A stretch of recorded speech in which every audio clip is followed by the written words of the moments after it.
जय राधा माधव कुंज बिहारी जय राधा माधव कुंज बिहारी जय गोपी जना वल्लभ गिरिवरधारी जय गोपी जना वल्लभ गिरिवरधारी यशोदनंदन व्रज जनरन यशोदनंदन व्रज जनरन यमुना तीरावनचारि यमुना तीरावनचारि जय राधा माधव कुंज बिहारी जय राधा माधव कुंज बिहारी जय गोपी जना वल्लभ गिरिवरधारी जय गोपी जना वल्लभ गिरिवरधारी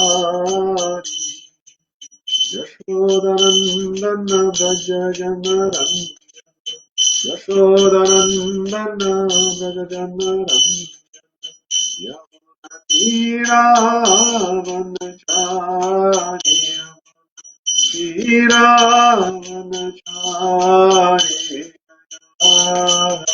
माधव कुंज बिहारी जय राधा माधव कुंज बिहारी हरे कृष्णा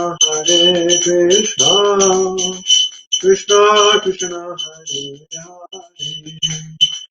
हरे हरे राम राम राम हरे हरे हरे कृष्णा कृष्णा कृष्णा हरे हरे हरे राम राम राम हरे हरे जय राधा गिरिधारी राधा गिरिधारी राधा जय राधा गिरिधारी राधा गिरिधारी राधा जय जगन्नाथ जय देव जय सुभाष जय जगन्नाथ जय देव जय सुभाष जय गौनिताय जय गौनिताय जय गौनिताय जय गौनिताय जय गौनिताय जय गौनिताय जय गौनिताय जय गौनिताय प्रभुपाद प्रभुपाद जय जय प्रभुपाद जय जय प्रभुपाद प्रभुपाद जय जय प्रभुपाद जय जय गुरुदेव गुरुदेव जय जय गुरुदेव जय जय गुरुदेव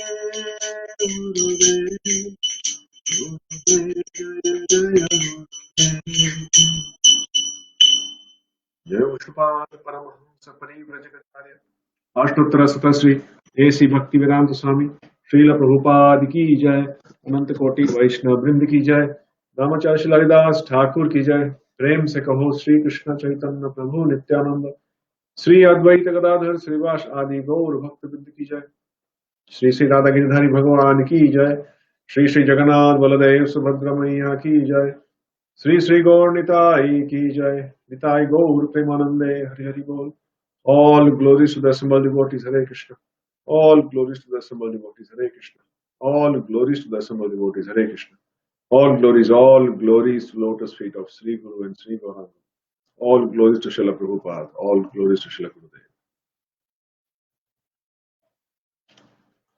Om Namo Bhagavate Vasudevaya Om Namo Bhagavate Vasudevaya Om Namo Bhagavate Vasudevaya. Narayanam namaskritya naram chaiva narottamam devim saraswatim vyasam tato jayam udirayet nashtaprayeshva bhadreshu nityam bhagavata sevaya bhagavate uttama shloke bhaktir bhavati naishtiki. Srimad Bhagavatam ki jai. Hare Krishna, and thank you for joining us again in this evening session. Today we'll be looking at a verse from chapter 11, Canto 5. So those of you who have joined already, if you have your Bhagavatam handy, which I presume you will, please pull it out. It's good to recite Bhagavatam together, recite a verse, and discuss and take something from Prabhupada's purports today. So we'll be doing chapter 11, text 1. Brahmana uvacha ako vidavadavan vadasyatho nati vidam varishtaha nasurayo hi vyavaharanam Tattva vamarshena saha mananti. Translation in purport by Srila Prabhupada. Srila Prabhupada ki jai. The Brahmana Jada Bharat said, "My dear king, although you are not at all experienced, you are trying to speak like a very experienced man. Consequently, you cannot be considered an experienced person. An experienced person does not speak the way you are speaking about the relationship between a master and a servant or about material pains and pleasures. These are simply external activities. Any advanced, experienced man considering the absolute truth does not talk in this way." Purport. Krishna similarly chastised Arjun. Ashocyan anvashochastvam pragyavadamscha bhashashe. While speaking learned words, you are lamenting for what is not worthy of grief. In Bhagavad Gita 2:11. Similarly, among people in general, 99.9% try to talk like experienced advisors, but they are actually devoid of spiritual knowledge and are therefore like inexperienced children speaking nonsensically. Consequently, their words cannot be given any importance. One has to learn from Krishna or his devotee. If one speaks on the basis of this experience, that is, on the basis of spiritual knowledge, one's words are valuable. At the present moment, the entire world is full of foolish people. Bhagavad Gita describes these people as mudhas. They are trying to rule human society, but because they are devoid of spiritual knowledge, the entire world is in a chaotic situation. To be released from these miserable conditions, one has to become Krishna conscious and take lessons from an exalted personality like Jada Bharat, Lord Krishna, and Kapil Dev. That is the only way to resolve the problems of material life. Om Ajnanatimirandhasya Jnananjana Shalakaya Chakshurunmilitam Yena Tasmai Shri Guruve Namaha. Namo Vishnupadaya Krishna Pristhaya Bhutale Srimati Mahavishnu Goswaminiti Namine. Namo Vishnupadaya Krishna Pristhaya Bhutale Srimati Bhaktivedanta Swaminiti Namine. Namaste Saraswate Deve Gauravani Pracharine Nirvishesha Shunyavadi Paschatya Deshatarini. Jai Sri Krishna Chaitanya Prabhu Nityananda Sri Advaita Gadadhar Srivas Adi Gaur Bhakta Vrinda. Hare Krishna, Krishna Krishna, Hare Hare, Hare Rama, Rama Rama, Hare Hare. So we are coming to the conclusion of this pastime, not in this session. Uh, there's a lot of advice that Jada Bharat gives, and we didn't want to rush through all that. It's good to nicely relish those instructions, digest them as we go along, and then move on to the next session. So, in this particular verse, this chapter is titled Jada Bharat Instructs Maharaj Rahuguna. So, we saw last time how Maharaj Rahuguna, after he was extremely angry, we obviously know the pastimes, and I'll not repeat that, of how uh, Bharat became a deer, then he became Jada Bharat. And as Jada Bharat, he had that experience with his own family who were mistreating him because he posed himself as lazy and dumb. And then how he was captured by this group of dacoits. And when they were about to sacrifice him, although he was strong and muscular and could have defended himself by, fighting with the dacoits, he chose not to and depended on Krishna's mercy, whatever Krishna desires. And because he was completely surrendered, the goddess Kali, who these dacoits were trying to please by sacrificing Jada Bharat, actually emerged from the deity and killed the dacoits. And ultimately, Jada Bharat was set free. And he was wandering. And then he came across Maharaj Rahuguna. His palki carriers just forced him to carry a palki because they were a person short. They needed a stout man to carry the palanquin. And while he was carrying, he was trying to avoid all living entities, ants that were crossing his path. And so he was giving the palki was getting a bit jerky because he was suddenly stopping in between. And Maharaj Rahuguna warned him. When he didn't follow and he still was jerking the palanquin, Maharaj Rahuguna threatened him with dire consequences, to the point of saying, he's going to even punish him like Yamaraj by taking away his life. And that's when Jada Bharat started speaking. For the first time in this whole pastime, as Jada Bharat, he actually spoke something. And when he spoke something, it was absolute transcendental knowledge. So we saw how Jada Bharat, he refuted Rahuguna one by one. And he actually told him that although he appears like a lazy and dumb person, he's actually self-realized. And he understands or realizes that he is not the body, he's a spirit soul. So all the threats that is being given to him is actually given to the body, and he's aloof from the body.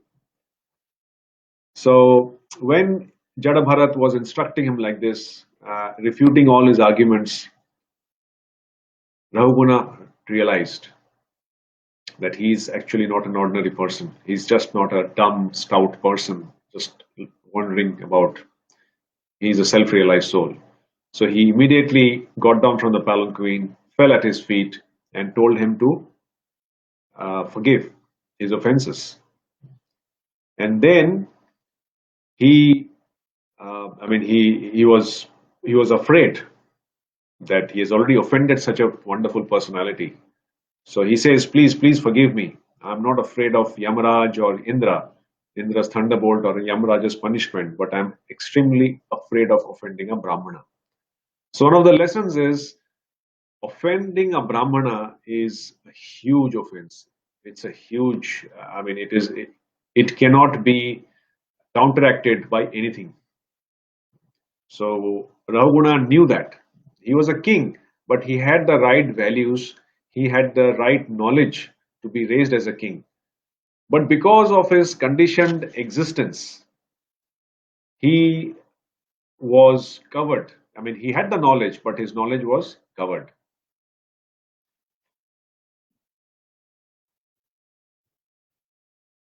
So when he actually fell at his feet, and that's when Jada Bharat, he requested Jada Bharat to enlighten him. Hearing so far what Jada Bharat had explained or refuted in terms of what Rahuguna had done so far, he told him to guide him in the spiritual path. So a big lesson that came from this, from so far, is that Maharaj Rahuguna, on the account of his values, his culture, his upbringing, recognized the value of a Vaishnav, recognized the value of a self-realized soul. And although he couldn't immediately recognize him upfront, as soon as a realized soul opens their mouth, doesn't matter how they look like, but when they open their mouth, it is as clear as the sun that they have got spiritual knowledge. They are not ordinary living entities. And as soon as he recognized the power or the association of such a devotee, he immediately tadvidhi pranipatena, he surrendered and he inquired about spiritual knowledge. And Jada Bharat, very lovingly, caringly, although he was, Rahuguna had spoken harsh words against him, he did not mind. He saw that as an opportunity to say something. And then when Jada Bharat told him to explain, Jada Bharat also had some doubts in his mind. He knew he's a self-realized soul, but whatever Jada Bharat said, he could not, accept them straight away. Like, he had a lot of counter arguments. So that is a healthy sign, as long as those counter arguments are stated with respect and it is stated in an appropriate manner. They are quite good for understanding. So in this particular verse, Jada Bharat starts talking.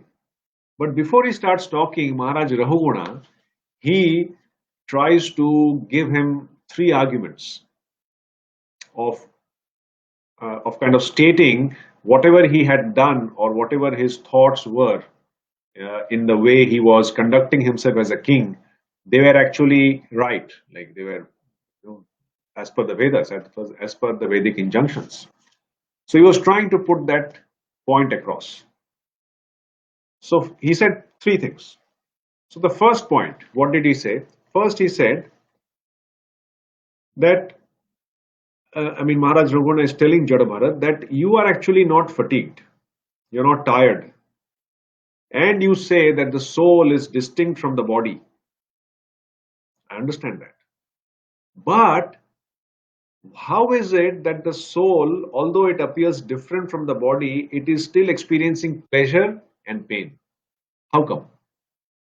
Because you are a person and you have got this body. Because the body is experiencing pleasure and pain, the soul will also experience pleasure and pain. And then he gives an example to illustrate his point. Just like Acharyas give example, he also gave an example. So he gave the example of an earthen pot in which milk and rice is kept for boiling.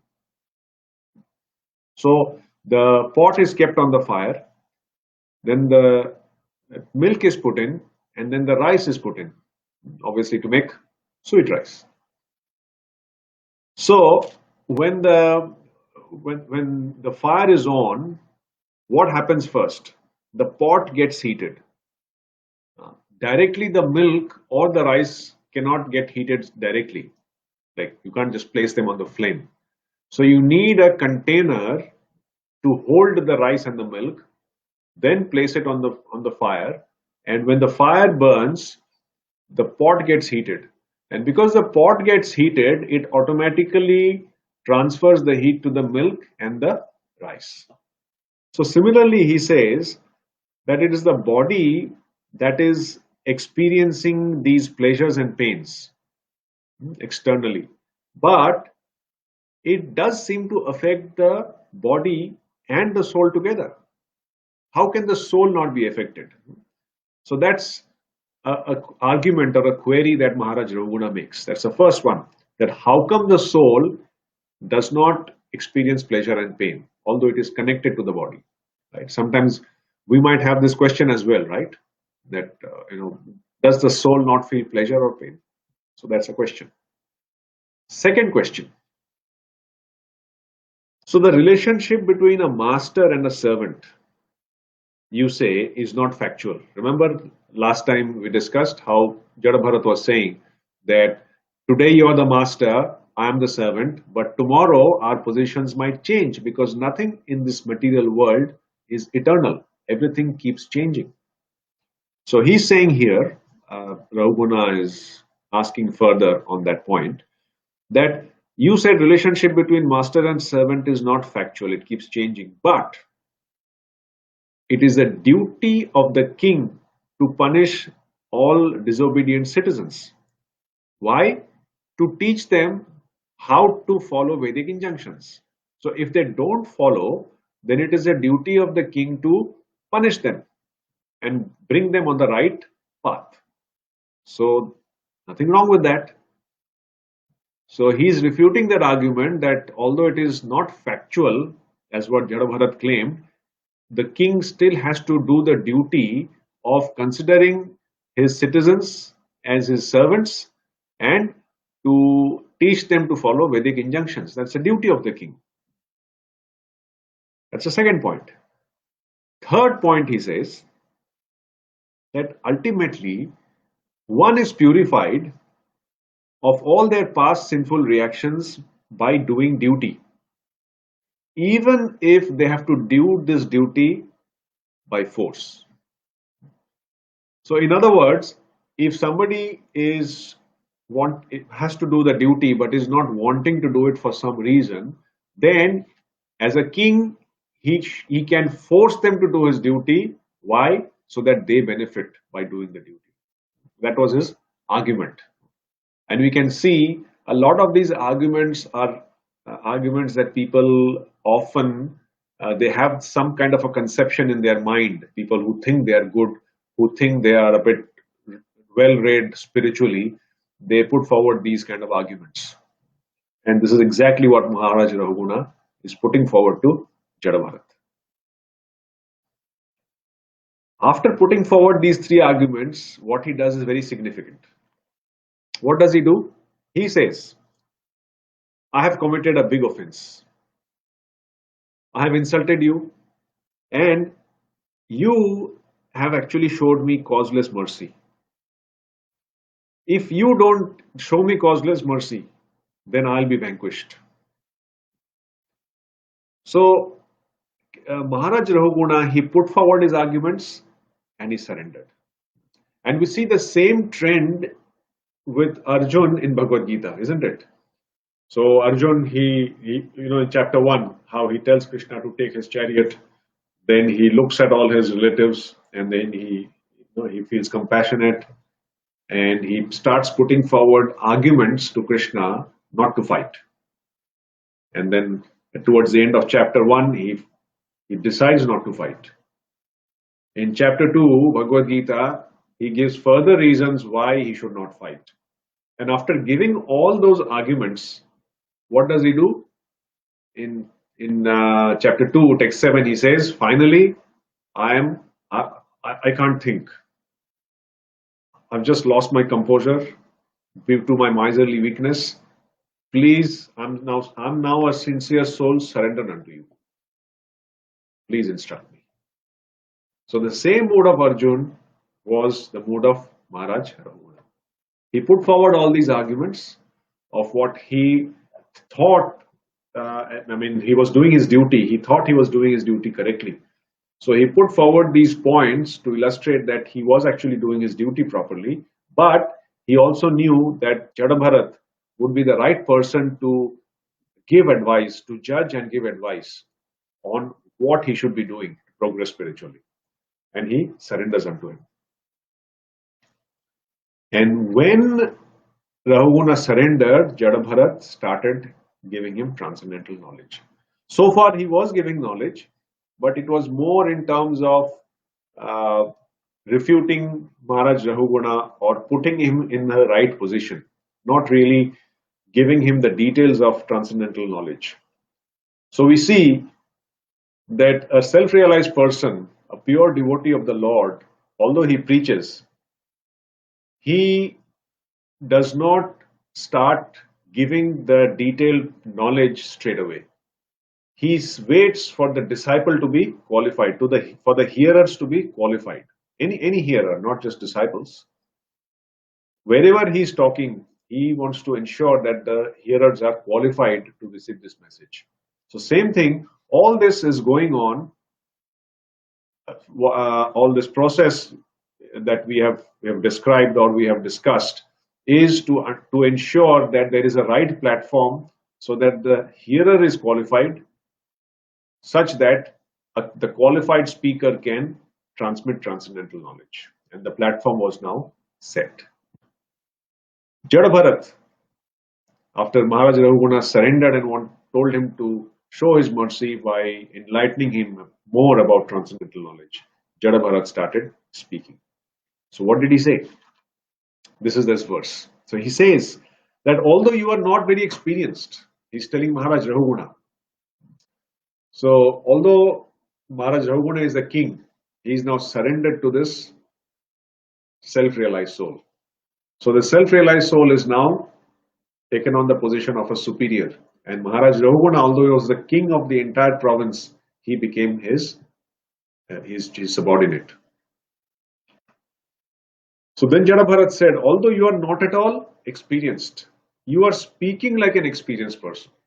So the arguments that you are giving, you feel that they are quite nice arguments, but actually they are not good arguments at all. It shows that you don't have any experience.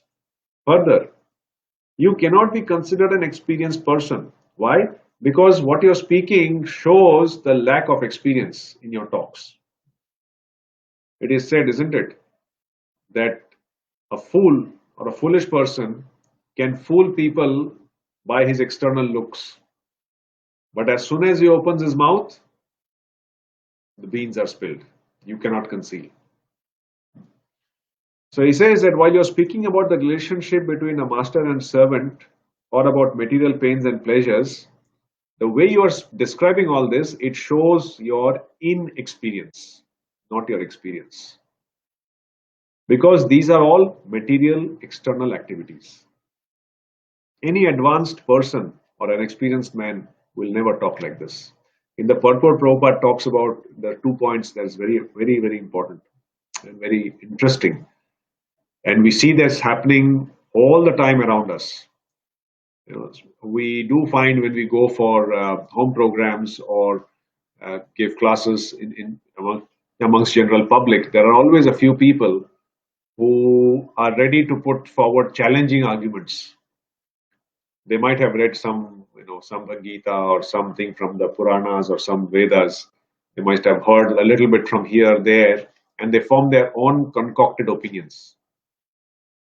And although they do not have any organized knowledge or any bona fide knowledge, they feel because they have heard so much that they are experienced, they know something. So Prabhupada said that 99.9% think that they are experienced, and they try to talk like an experienced person, as if they know a lot. In Bengali, there's a word that which is called Sarvajanta. Means they feel they know everything. Sarvajanta, they know sab kuch, everything. But they are actually devoid of spiritual knowledge, and they are like, Prabhupada gives such a beautiful example. He says, they are actually like inexperienced children speaking nonsensically. So such people who claim to be knowledgeable, when they open their mouth, a self-realized person can see that they are actually talking gibberish like children.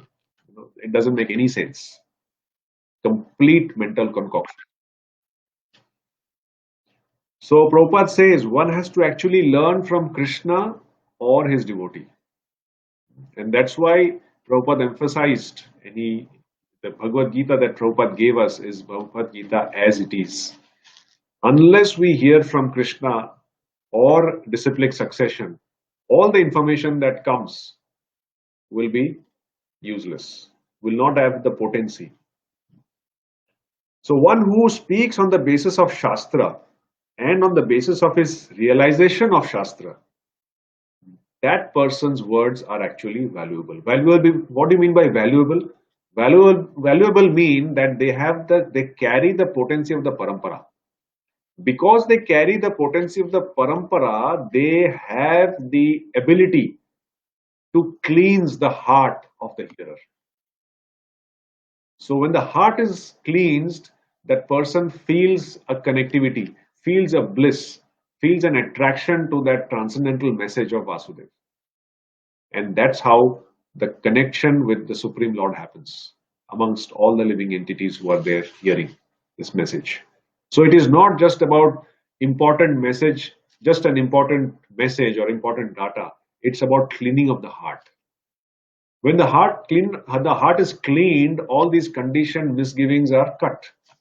And then that knowledge, the person realizes that knowledge and is able to implement that knowledge in their life for their own betterment. And that is a process. That is a true way knowledge is given to the general public at large. So Prabhupada writes that the whole world is actually full of mudas who are trying to rule human society. But because they do not have any bona fide spiritual knowledge, the whole society is in a chaotic situation. So we have to hear to get released from this miserable condition, the hearing has to be there.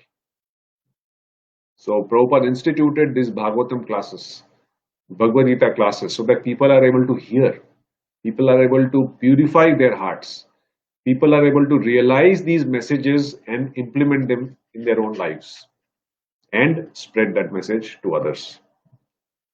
So Jada Bharat, first he rebuked Maharaj Rahuguna by saying that.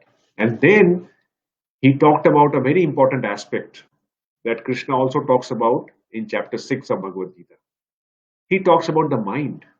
He says how the mind is a very, very important part to dictate which direction the living entity will actually go. So he says that as long as the mind is contaminated by the three modes of material nature, there's many impacts. Impact number one, that person will behave like an independent, uncontrolled elephant. Independent and uncontrolled elephant. And Mahaprabhu gives an example in Chaitanya Charitamrita of the mad elephant offense. So when you leave a mad elephant in a garden that has beautiful trees, that has been maintained nicely by the gardener, as soon as the elephant goes there, what happens?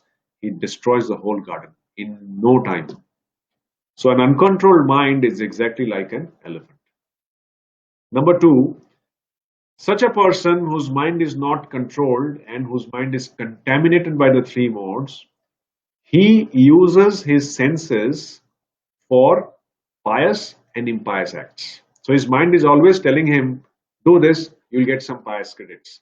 Do this, it's a bit bad, but it's okay. You just do something bad, just enjoy yourself, and then you just do something good to counteract that. Isn't it?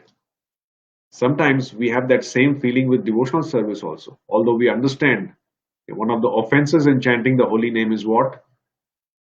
To feel, to have that thing in the mind that I can counteract my offenses by chanting the holy name. So I can commit sin and then counteract it by chanting the holy name. It's an offense. But a person who's not aware of this offense or not aware of devotional service to the Lord, he uses his senses by default and always tries for sense gratification. Either immediate sense gratification by doing impious acts or delayed sense gratification by doing pious acts and austerities.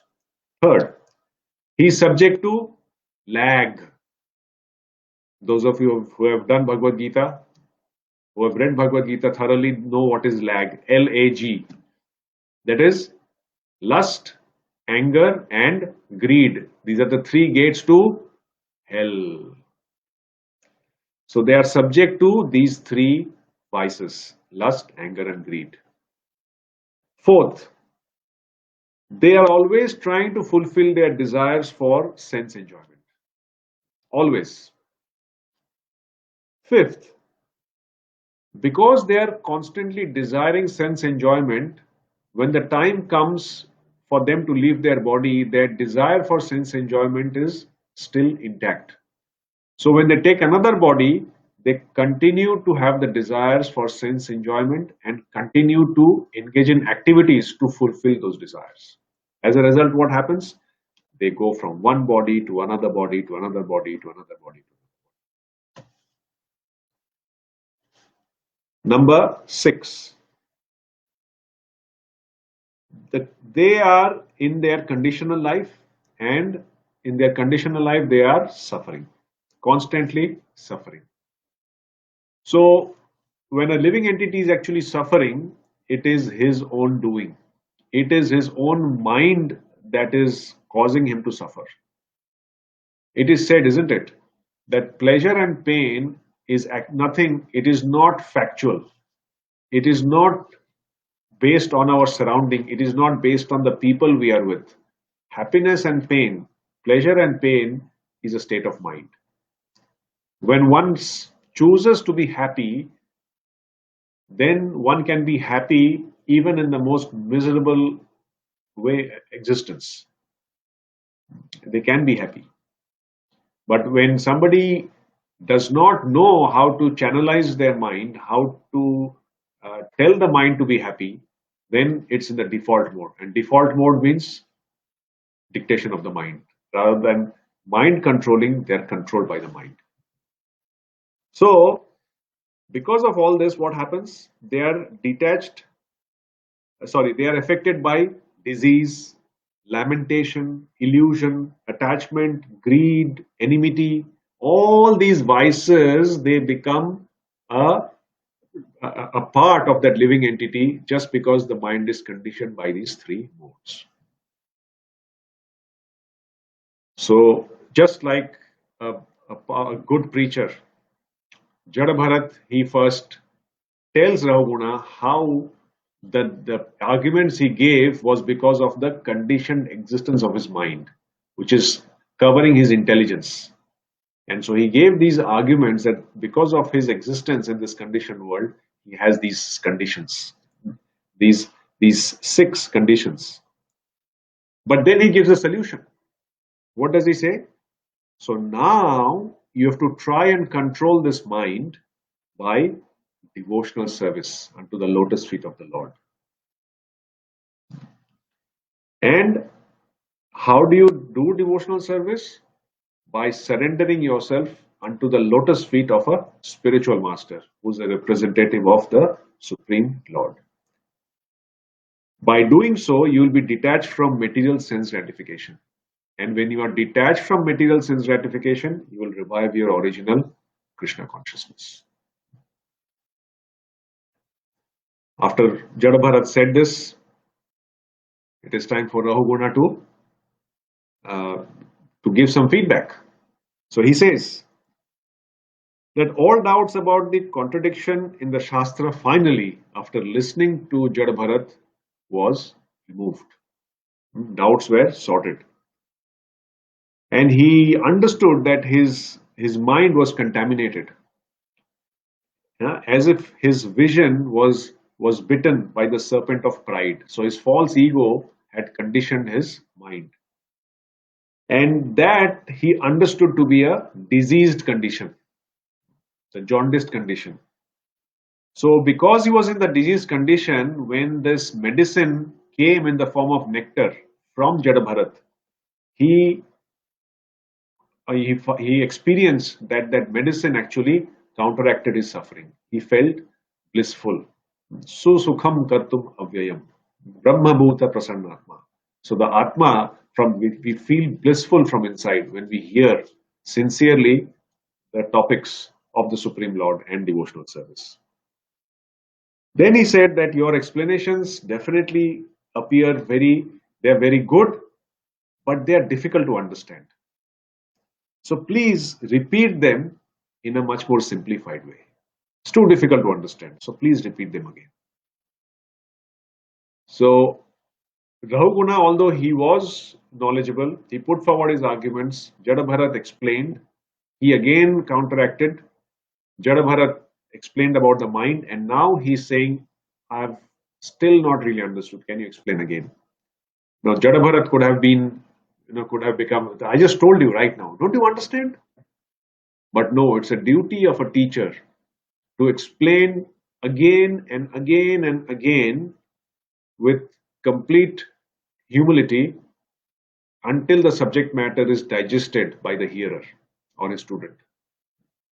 So this is a very, very important lesson that we learn, that first is to recognize the fact that our spiritual education, our sattvic lifestyle, and the values we get from childhood is very important for us to progress in our spiritual path. And more importantly, it helps us identify who is a real devotee of the Lord. Once we identify who is a pure devotee of the Lord, we must catch hold of his lotus feet, somehow or the other. Our Maharaj used to say, one such pure devotee is Srila Prabhupada. We must catch on to his dhoti and never ever leave it, come what may. That's the second point. Third is we have to keep inquiring and asking questions and inquiring again and again and again till we get the realization of understanding this transcendental knowledge. And that realization will help us implement this knowledge in our lives. Only then our lives will become meaningful and we can become instruments in the hands of our spiritual master in our service to the Supreme Lord, Krishna. So next time, same day, same time, we'll see how Jada Bharat responded finally. He gives a wonderful example to illustrate his point. And after hearing all of that, Maharaj Parikshit is still wanting more clarifications. So Shukdev Goswami then explains those examples and concludes this particular pastime of Jada Bharat. So please come online next week, same day, same time, for the concluding part of this Jada Bharat pastime from Srimad Bhagavatam Canto 5. Srimad Bhagavatam ki jai, Srila Prabhupada ki jai, Nitai Gaur Premanande, Hari Hari Bol.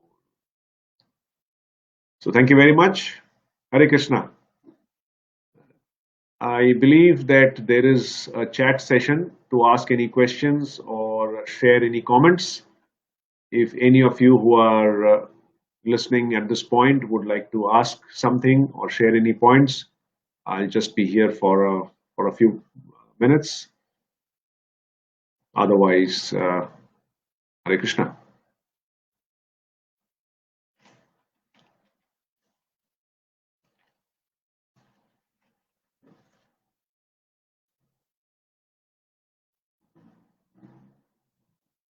Yeah, looks all good. No more comments or anything. If there is, you can still leave in the chat column, and I can maybe pick it up next time before we start our session. So Krishna willing, we will conclude next time, same day, same time. Hare Krishna.